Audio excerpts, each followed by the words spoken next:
I've worked in kitchens for a long time, and I've seen a lot of stupid shit.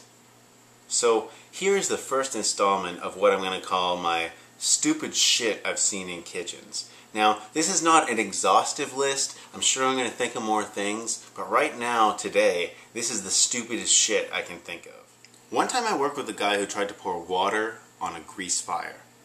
That might not seem as dumb as it sounds, except for the fact that even 4-year-olds who are mildly retarded with a poor grasp of shapes and colors have seen enough public service announcements to know that you're not supposed to pour water on a grease fire.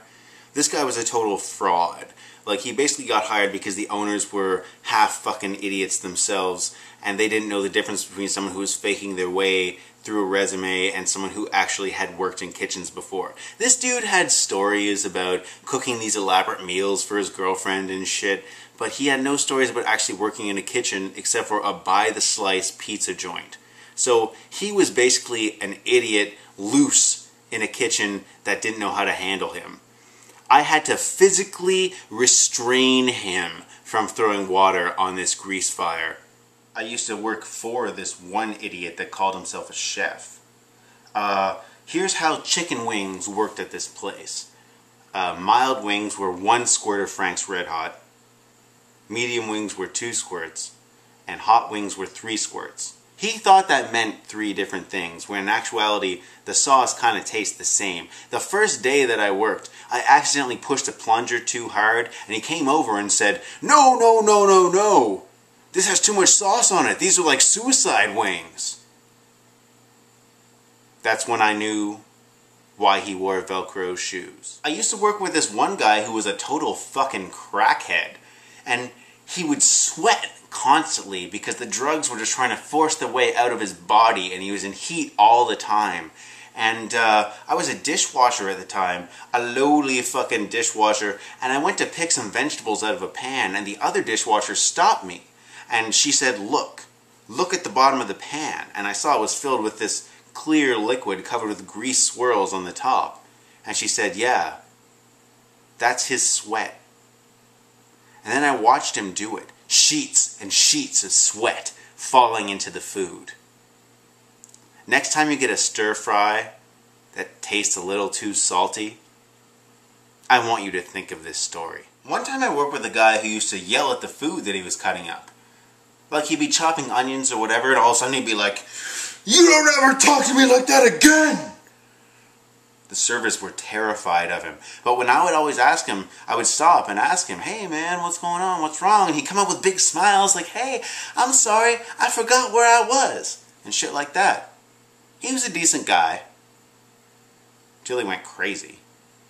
One time I worked with a guy who would always tell me that everything was done when it wasn't. And the worst time was that when I came in for one shift, and he told me all the prep was done, all the setups were done, everything was taken care of. And when he left and I explored the kitchen, I discovered that actually nothing was done. And then I went into the fridge, and there were all these eggs. And he had drawn all these little gangster-ass faces on all the eggs. Not just happy faces, but elaborate, separate little faces on every single egg on all the flats of eggs.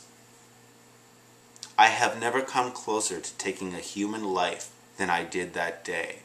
And I still might kill him, but you will never hear about it, and his body will never be found. One time I worked with a guy who thought it would be really good if we had the appropriate cutting board chart. Now, for those of you who don't understand kitchens, we have different colors for different cutting boards. For example, chicken gets cut up on a yellow cutting board, fish gets cut up on a blue one, and so on and so forth, just so that everyone knows what kind of meat has been on what cutting board so there's no cross-contamination. This guy thought it would be better for the kitchen to have a printout from the official government website. So he printed it out from the computer and replaced the wall image that we had for the cutting boards with the one from the computer from the government site. The problem was that we didn't have a color printer. So he replaced a placard of different colored cutting boards with a bunch of different shades of gray. This actually fucking happened. This actually fucking happened. I wish I was lying, but I'm not. One time I worked with a guy who felt like he couldn't take the tags off bread bags. You know, when you get a bag of bread, this might seem like a little thing to you idiots who don't know what it is to work with food, but for the rest of us, it's kind of a big deal. There's a little tag on the end of the bag of bread, and you take it off, you take the bread out, you put the tag back on, the bread stays fresh. What this guy would do was rip huge holes in the bags of bread, because he said he didn't have time to take the tag off. It doesn't take a lot of time. Not really. So the first time he did it, I asked him not to do it again. The second time he did it, I clearly informed him that the police would be scraping his semen-splattered, half-eaten corpse off the side of the highway with a fucking X-Acto knife if he ever tried that shit again. Don't ask me where he is now. One time I worked with a guy who was a huge crackhead. And he was also really into World of Warcraft. Most of what he did was go home, smoke crack, play World of Warcraft, come to work, smoke more crack, and brag about how cool his World of Warcraft character was. I'm not kidding. This is funny, but it's not a joke.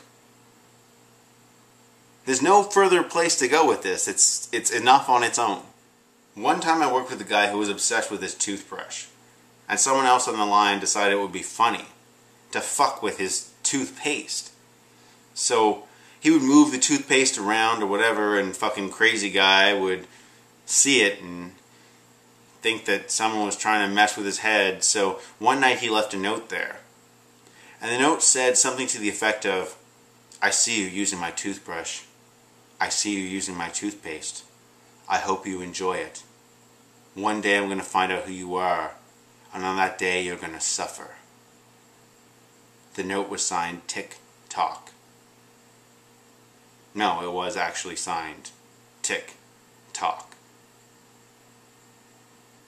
He got the job straight out of a mental institution. So this is in no way, shape, or form the end of my stupid kitchen stories.